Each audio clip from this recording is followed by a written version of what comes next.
Welcome. Tonight we will embark on a gentle journey, a slow and peaceful drift through the mists of time into one of the oldest civilizations the world has ever known. Ancient Mesopotamia. Between the great rivers, the Tigris and the Euphrates, civilization itself was born. This land, known as the cradle of civilization, gave rise to writing, law, kingship, and empires. Let your mind quiet.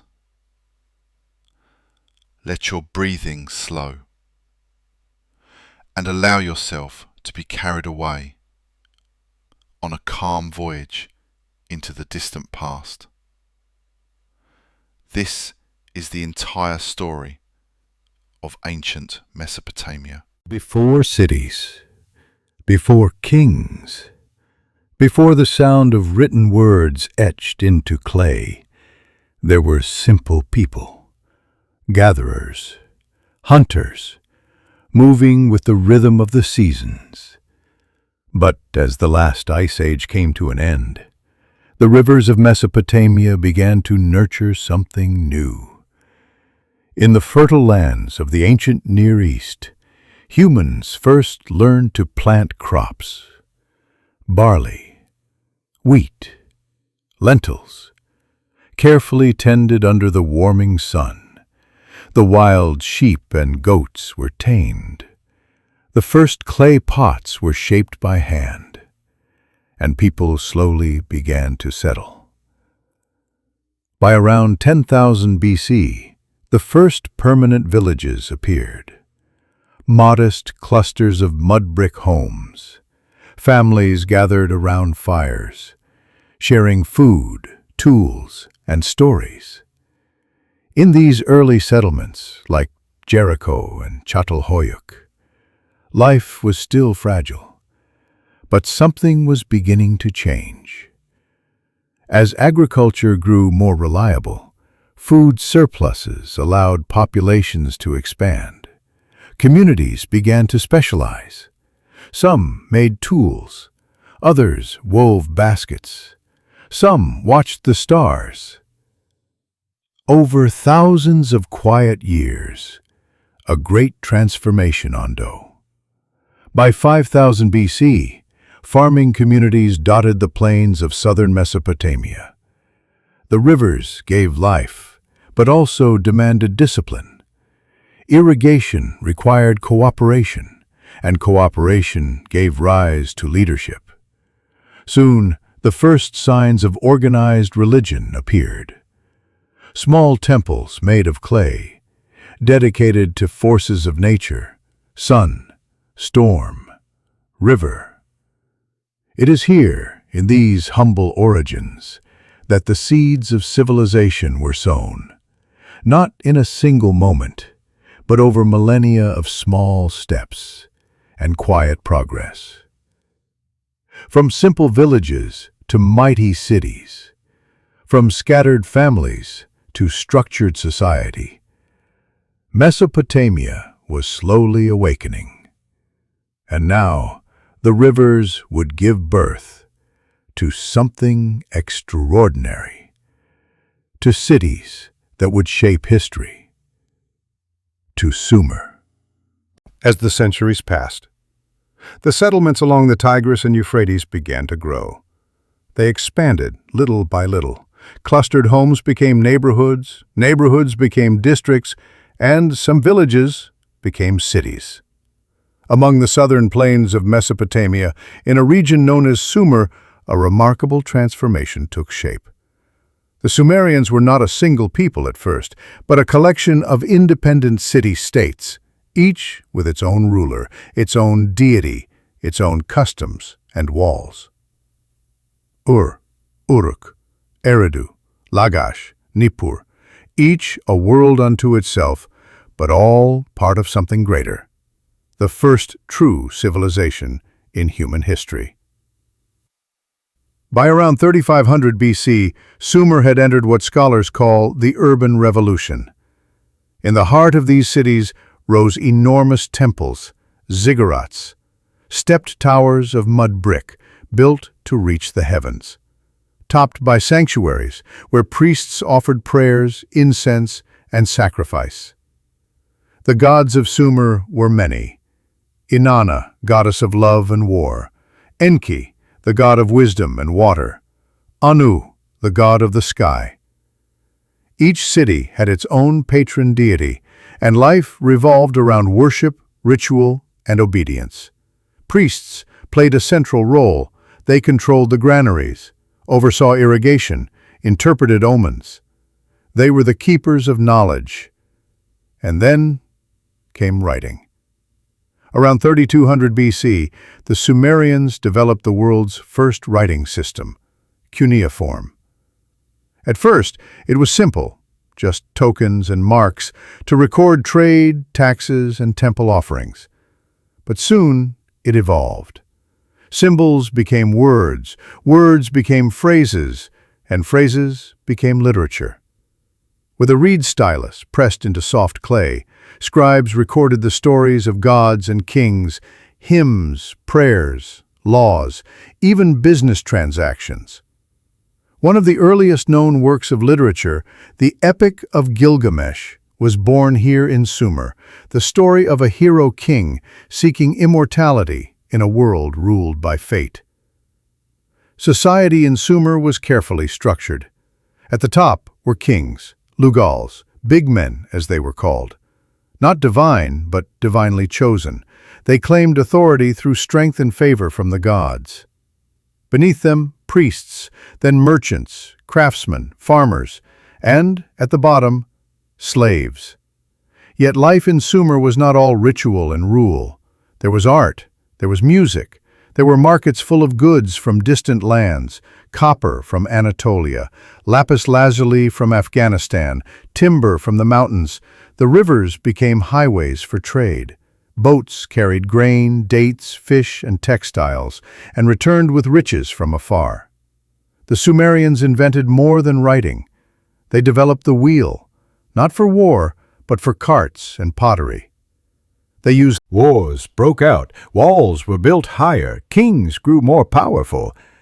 The balance of power shifted constantly. Some kings began to claim more than authority. They claimed divinity. They called themselves shepherds of their people, appointed by the gods themselves. Among them, a ruler named Lugal-Sagesi rose to power in the city of Umma. He conquered rivals and declared himself king of all Sumer, but his glory would be short-lived. For from the north, a new power was rising, a Semitic people with a mighty leader, a man named Sargon of Akkad. But that is a story for another chapter. In the land between the rivers, where Sumerian cities rose like islands in a sea of farmland, a new power was stirring. From the northern plains of Mesopotamia, a Semitic-speaking people known as the Akkadians had long lived alongside their Sumerian neighbors. They shared gods, shared trade routes, shared the soil and the seasons, but their language, their leaders, and their ambitions were growing bold. Among them rose a man, not of noble birth, but of extraordinary destiny. Sargon, a name that would echo through the ages. Sargon, according to legend, was born in secret, placed in a basket, and cast upon a river, raised by humble hands and destined for greatness. He served as a cupbearer to the king of Kish, but his ambitions reached far beyond courtly duties. Around 2334 BC, Sargon overthrew his king and began a campaign of conquest that would reshape Mesopotamia forever. He marched southward, defeating Lugal-Sagesi, the self-proclaimed king of all Sumer, and paraded him in chains through the city of Nippur. Sargon declared himself king of Akkad and king of the four quarters of the world. It was the birth of the Akkadian Empire, the first true empire in recorded history. Unlike the fragmented city-states of Sumer, Sargon unified the land under a single ruler, a central authority that stretched from the Persian Gulf to the Mediterranean Sea. From Akkad, his capital, now lost to time, he ruled with power and precision. He appointed governors, ensi, to oversee cities and collect tribute. He maintained a standing army, trained, loyal, and feared.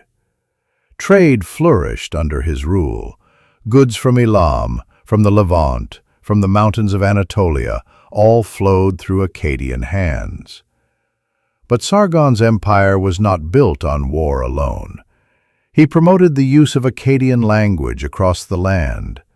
And while Sumerian remained sacred and ceremonial, Akkadian became the language of administration, diplomacy, and empire. The fusion of cultures began. Art from this era reflects power and control. Statues of kings with stern eyes, bas-reliefs showing orderly ranks of soldiers, and gods granting authority to rulers. Sargon reigned for over 5 decades, his legacy growing with each campaign, each city conquered, each record inscribed in stone. But even empires cast from bronze are not eternal. After Sargon's death, his descendants struggled to hold the realm together. His grandson, Naram-Sin, rose to the throne with equal ambition. He declared himself a god, the first Mesopotamian king to do so openly. He wore the horned crown, symbol of the rebellions flared across the empire. The provinces grew restless. The gods, it was said, had grown silent. And then, from the distant east, came a mysterious people known as the Gutians.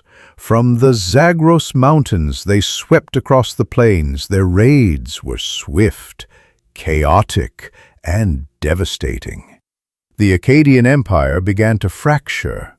Cities once unified turned against each other. Records grew sparse. Chaos returned. By around 2154 BC, the empire had collapsed. The Gutians took power, but they did not govern as the Akkadians had. They ruled loosely without the administrative skill or ambition of empire. The great experiment of imperial unity had come to an end, but the memory of Akkad would remain carved into clay tablets, etched into stone, and whispered through the corridors of time. And soon, in the land of Sumer, a revival would begin. A final flowering of Sumerian culture before the light dimmed forever. The Akkadian Empire had fallen, its cities dimmed, its monuments left to the winds and dust. In the wake of collapse, chaos returned to the land. The Gutians, who had swept down from the eastern mountains, held power, but their rule was scattered and uncertain. They lacked the vision, the organization, the legacy of empire. The cities of Sumer, once mighty, were fading. And yet, in the shadows of decline, a quiet resurgence began. From the southern city of Uruk, and then a new power emerged, one rooted in the old traditions, but determined to restore greatness. The man who would lead this revival was Ur-Nammu. Around 2112 BC, Ur-Nammu seized power and established what historians call the Third Dynasty of Ur, also known as the Neo-Sumerian Empire. Though Akkad had fallen, the dream of unity remained, and Ur-Nammu would attempt to fulfill it. Under his rule, the scattered city-states of Sumer were brought together once more. Through diplomacy, warfare, and religious authority, a centralized state began to form. Ur became the capital, a shining city on the southern plains. It rose again, stronger than before, with ziggurats that touched the sky, temples alive with ritual, and streets filled with scribes, priests, merchants, and laborers. The most famous of these monuments was the Great Ziggurat of Ur, a towering stepped structure of mud brick and bitumen. It stood as a symbol of restored order and divine favor. Ur-Nammu issued one of the earliest known law codes in human history, older even than Hammurabi's. Written in Sumerian cuneiform, it outlined laws on marriage, theft, slavery, and violence. It declared justice a sacred duty of the king, given by the gods to protect the weak and punish the guilty. The empire of Ur-Nammu was not merely about conquest, it was about restoration. Scribes were trained in schools, idubas, where boys learned to write cuneiform by copying long lists and hymns. Literature flourished, old myths were copied and preserved, new prayers and wisdom texts were written. The state bureaucracy was sophisticated. Taxes were collected in grain and livestock. Canals were maintained. Temples oversaw land, workers, and trade. The economy thrived. Trade routes were reopened. Boats once again flowed up the rivers, carrying dates, wool, and fish, and returning with copper, timber, and exotic goods. Ur-Nammu's successor, Shulgi, carried on his legacy. Shulgi reigned for nearly 50 years and claimed to be not only a king, but a scholar, a priest. After Shulgi's death, successors struggled to maintain control. Enemies from the east, the Elamites, and tribes from the western deserts began to chip away at the empire's edges. Internal unrest grew. Provinces rebelled. The state's tight control began to unravel. By 2004 BC, the city of Ur was sacked, its temples looted, its dynasty ended. The dream of Sumerian supremacy had come to a close, but what remained was memory. A rich heritage of art, law, architecture, and myth, written in clay, passed through generations. The Neo-Sumerian Empire was the last great Sumerian kingdom, and with its fall, the Sumerian language, the Sumerian identity, would begin to fade from the world. But in the north, another city was rising, a city called Babylon. As the great cities of Sumer faded into legend, and the last echoes of Ur grew silent in the southern wind, a new center of power began to rise, not in the deep south, but further north, along the great river Euphrates, stood a small and unassuming town. Its name was Babylon. At first, it was no more than a provincial outpost, a minor city among many, caught in the struggles of larger kingdoms. But Babylon would not remain in obscurity. Around 1894 BC, a new dynasty seized control of the city. A line of Amorite kings, nomadic in origin, but eager to govern. They brought with them a fresh energy and a desire to carve out a new destiny. Among these kings, one name would rise above all others, a man whose legacy would shape the ancient world for centuries to come. His name was Hammurabi. Ascending the throne around 1792 BC, Hammurabi inherited a modest kingdom, surrounded by rivals far stronger. To the east lay the powerful kingdom of Elam. To the north, the warlike cities of Eshnunna and Mari. To the south, the remnants of Larsa and Isin, still holding Sumerian ground. But Hammurabi was patient. At first, He ruled wisely and cautiously. He strengthened Babylon's walls, repaired its canals, and reformed its administration. He presented himself as a just king, a ruler chosen by the gods to bring order and prosperity. Then he struck. Through careful alliances and calculated wars, Hammurabi defeated his rivals one by one. Larsa fell, Mari was conquered, Eshnunna subdued. Eventually, even mighty Elam felt Babylon's power. By the end of his reign, Hammurabi had unified nearly all of southern and central Mesopotamia, a territory larger than even Sargon's Akkadian empire, and Babylon had become the beating heart of a new world. But Hammurabi's most lasting legacy was not military, it was legal. He ordered a set of laws to be inscribed on a tall black stone, a stele, nearly 8 feet high. At the top, the king is shown standing before the god Shamash, the divine lord of justice, who hands him a rod and a ring, symbols of law and authority. Below this image, nearly 300 laws are carved in cuneiform. This was the code of Hammurabi, the rising deity of the city, one who would soon eclipse all others in Mesopotamian faith. Art and architecture grew, palaces were built, canals irrigated fields that stretched to the horizon. But Hammurabi, like all men, was mortal. After his death in 1750 BC, his successors struggled to hold the empire together. Rebellions broke out, borders weakened, new enemies emerged.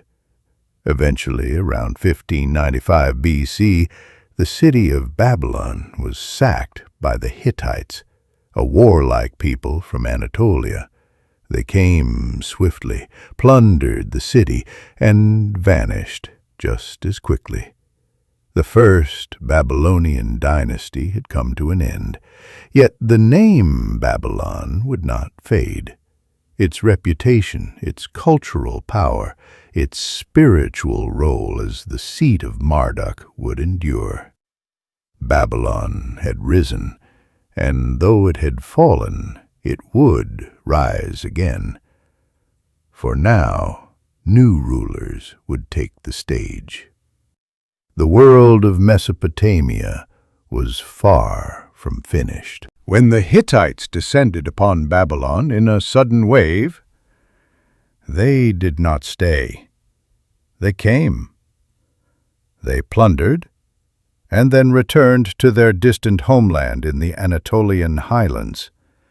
In the power vacuum that followed, a new dynasty emerged, unexpected, foreign, but destined to rule Mesopotamia longer than any who had come before. They were the Kassites. Their origins remain mysterious. They likely came from the Zagros Mountains to the east. Mountain people, pastoralists, perhaps once seen as outsiders. And yet, they did not conquer Babylon with fire and sword. They came gradually, peacefully, and established themselves as rulers of the land. By around 1530 BC, they had secured control and began what would become a dynasty of nearly 4 centuries. The Kassites embraced the city of Babylon. They restored its temples. They honored its gods. They rebuilt what had been broken. In return, Babylon flourished once again, not as a military empire, but as a cultural and spiritual center. The Kassites brought their own traditions, but they adopted the language, the customs, the law, and the legacy of Babylonian kingship. The god Marduk rose to supreme prominence during this time, replacing older deities like Enlil. His temple, the Esagila, became the spiritual heart of the city. The Kassites ruled not with empire, but with continuity. They maintained a strong administration, encouraged agriculture, and supported the arts. They introduced a new element into Mesopotamian politics: stability. For hundreds of years, the region had swung between conflict and collapse. But under Kassite rule, Babylon experienced a rare peace. New cities grew, new inscriptions were written. Even the Kuduru stones, beautiful boundary markers, were carved with cuneiform texts and divine symbols, recording land grants and royal favors. But while Babylon enjoyed this calm, the wider world of Mesopotamia was changing. To the north, the city of Ashur, seat of the Assyrians, was gaining strength. Once a modest trading hub, it had become an organized, militarized city-state. The Assyrians watched and waited. To the west, the Hurrians and the Mitanni controlled a vast region. Their warriors rode chariots into battle, their princes negotiated with Egypt, and their power rivaled that of the Kassites. Further south, in the Persian Gulf, the ancient land of Elam still pulsed with ambition. Mesopotamia was now a world of region. The Kassite kings navigated it well, and for centuries their dynasty endured, calm, steady, and sometimes forgotten, but essential. But like all dynasties, their time would come to an end. Around 1155 BC, after more than 400 years of rule, the Kassite kingdom collapsed. Invaders from Elam attacked Babylon, looted its temples, and brought the Kassite line to a close. The great Esagila temple of Marduk was defiled. The statue of Marduk himself was carried away to Susa, the Elamite capital. A moment of deep spiritual and symbolic loss for the Babylonians. The region entered a new phase, one marked by instability, fragmentation, and fear. A time known in later memory as a dark age. But in the north, the Assyrians were waiting, and soon they would rise, not as allies, but as conquerors. In the quiet hills of northern Mesopotamia, along the gentle banks of the upper Tigris, lay the ancient city of Ashur. It had been there for centuries, a sacred site, a trading town, a modest place compared to the southern giants of Ur and Babylon. But slowly, steadily, it began to change.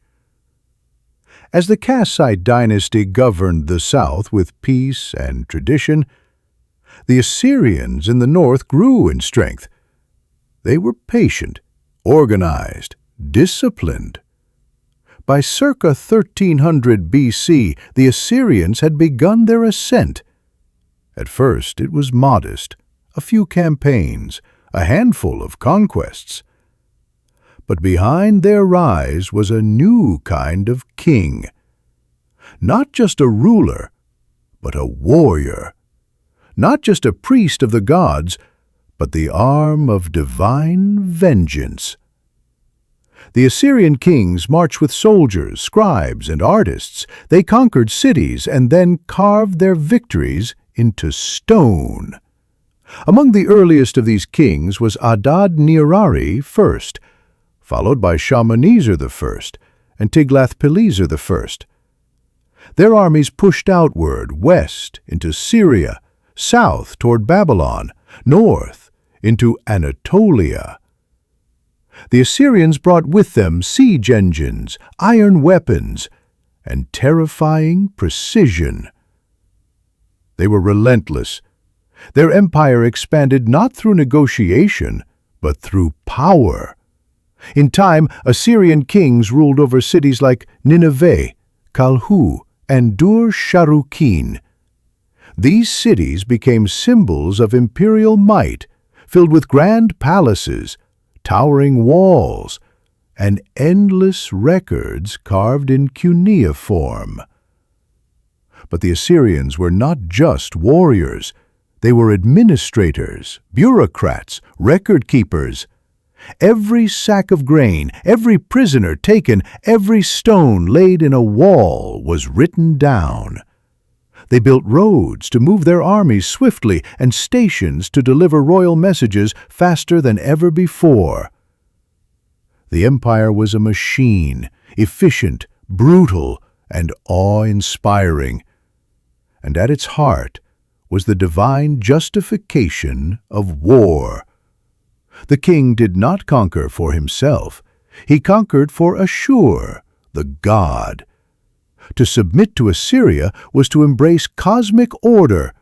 Resistance was rebellion against the heavens. In the 9th century BC, kings like Ashur-Nasir-Pal II pushed the empire further. He moved the capital to Kalhu, building a dazzling palace adorned with massive stone reliefs. In these carvings, we see the Assyrians hunting lions, conquering cities, receiving tribute, always calm, always victorious. Then came Tiglath. It is thanks to this library that we still read the Epic of Gilgamesh today and learn of the gods and heroes of ancient Sumer. Yet even as Assyria reached its greatest heights, its foundations were crumbling. The empire was vast, too vast. Its subjects were resentful, its armies stretched thin, its rulers cruel and feared, but no longer loved. And then came revolt. The Medes from the east, the Babylonians from the south, allied against Assyria. In 612 BC, they descended upon Nineveh, the mighty city, with its walls, its gardens, its palaces, was reduced to rubble. Ashurbanipal was long dead, his successors forgotten. The Assyrian Empire, so feared, so disciplined, collapsed. Its memory would linger, but the empire was no more. And as the dust settled, a familiar name rose from the ashes: Babylon.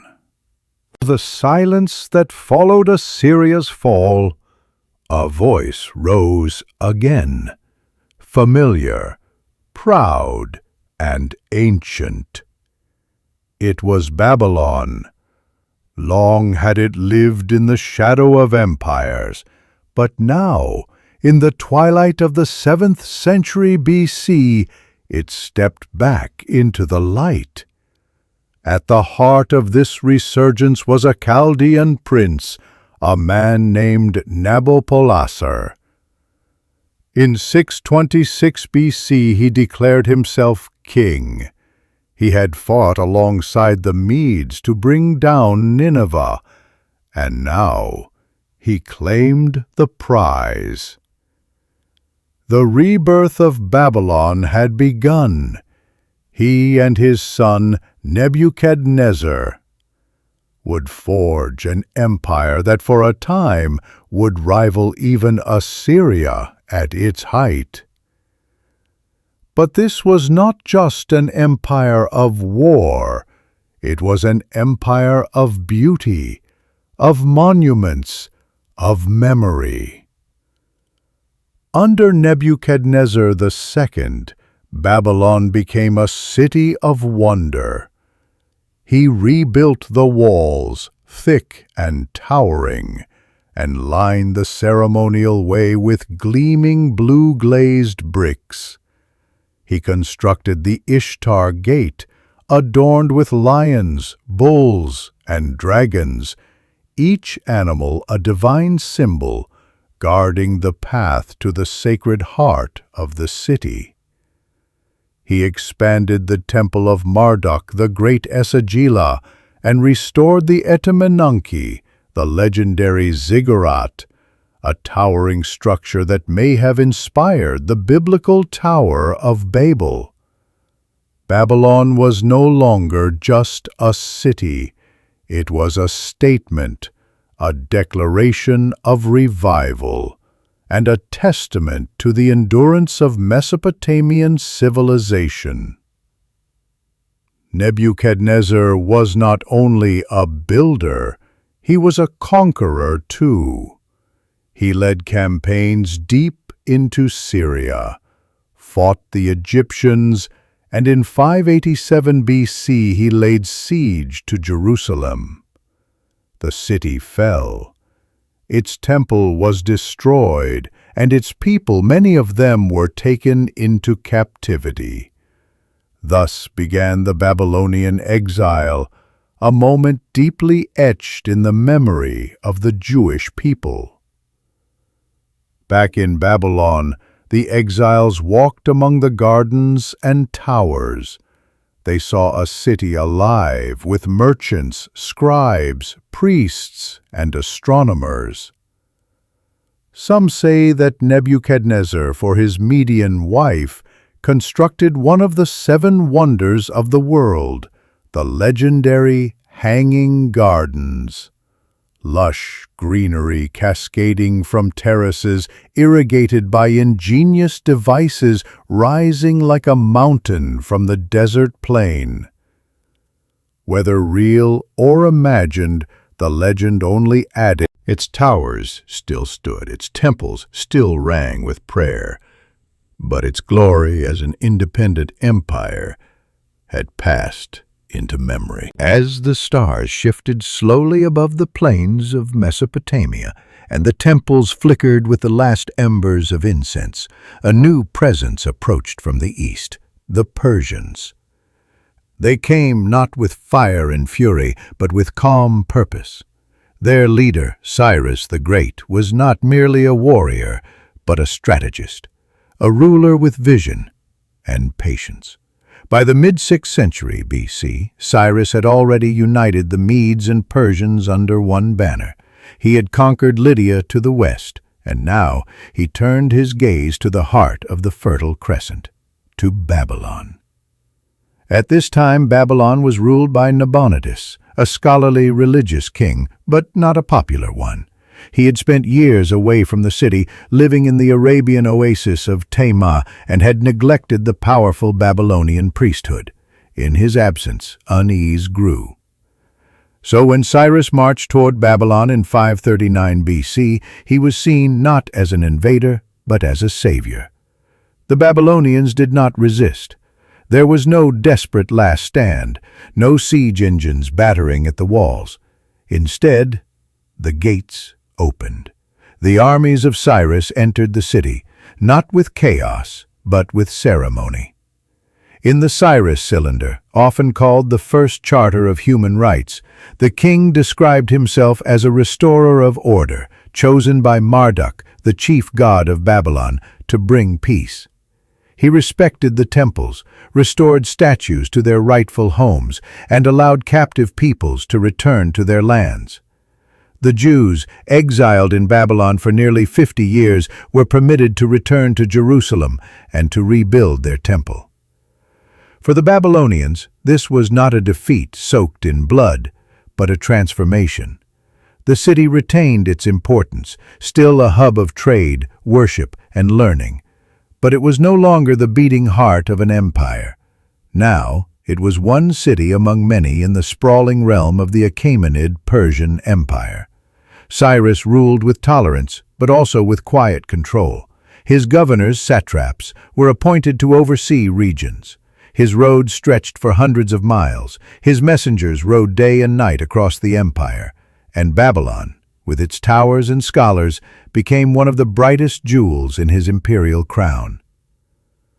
The conquest of Babylon was the end of Mesopotamian independence, but not the end of its culture. The scribes still wrote in cuneiform, the priests still recited ancient hymns, the astronomers still tracked the stars from atop the ziggurats. But gradually, the old ways faded, languages changed, temples fell silent, and the river carried the past further downstream. As the Persian sun rose higher over the east, the long night of Mesopotamian glory came to an end. And yet, the memory endured. In the bricks of Babylon, in the epics of Gilgamesh, in the silent tablets buried beneath the dust. And so, Mesopotamia, the land between the rivers, fell into shadow. Not all at once, but slowly, quietly, like the setting sun slipping beneath a distant horizon. After Cyrus, the Persian kings ruled for 2 centuries more. Babylon remained a vibrant city, a place where scholars debated the movement of stars, where merchants bargained beneath arched colonnades, and pilgrims came to pray in ancient sanctuaries. But the gods were growing quiet. The old temples still stood, but the rituals lost meaning. Fewer scribes learned to carve in cuneiform. Fewer voices sang the hymns of Enlil or Inanna. By the time Alexander the Great arrived in 331 BC, Babylon was still standing, but weary. He sought to make it the capital of his empire. He saw its greatness, felt its weight in the stones and streets, but fate had other plans.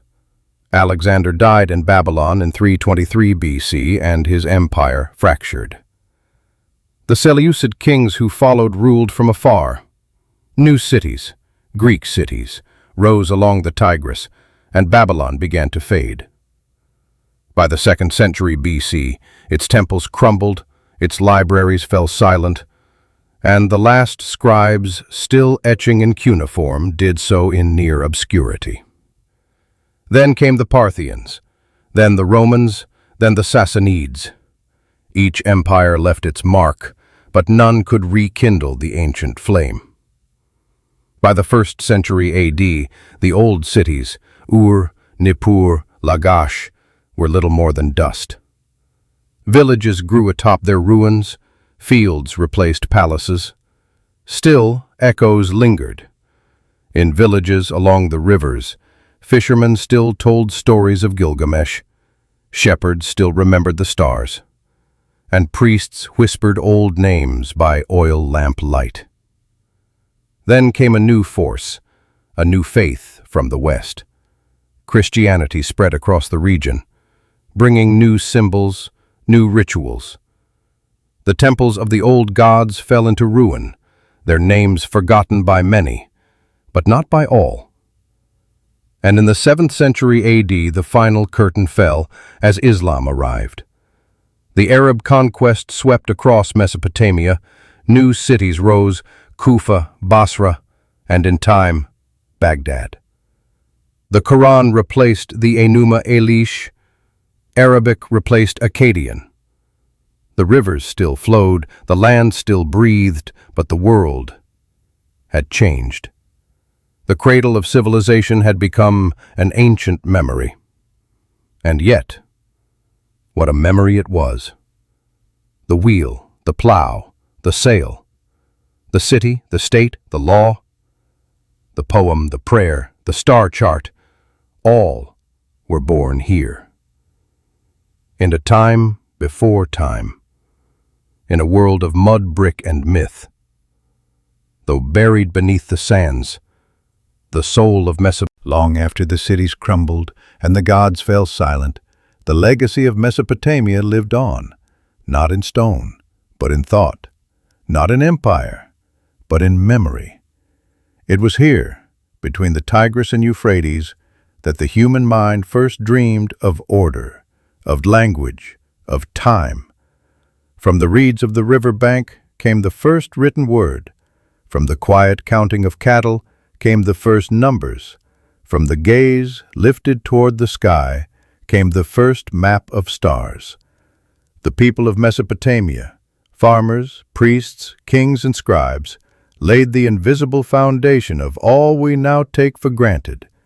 Every library, every city, every law code bears a faint imprint of their hands.